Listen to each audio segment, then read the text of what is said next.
When we first went to the hotel on the 24th, the morning after the shooting, the Chinese farm workers I was talking to, they had just witnessed murder. They were shaking. They kept saying, I have to go back to work tomorrow. I can't miss work tomorrow. And I said through an interpreter, there is job assistant, there is pay assistance. We will set you up with a nonprofit provider first thing in the morning to just cover this worry that you have, address this worry that you have.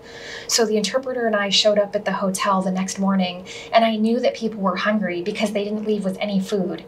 And they didn't realize that they could eat the food that was in the lobby, that was the complimentary breakfast, or use the shampoo. And it became apparent to us that the people we were working with had never stayed in a hotel.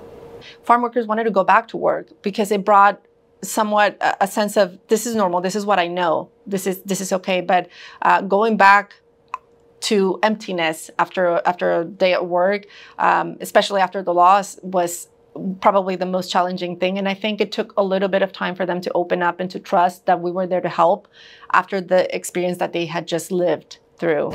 I really, really feel for the survivors and those that were displaced, because after the funeral, after the bodies were repatriated to their countries of origin, after the media left largely, I think that's when it really, really starts to set in for those who were witnesses to the trauma or those who lost a loved one, that just like after a funeral, when everybody starts to scatter, that's when it really starts to set in.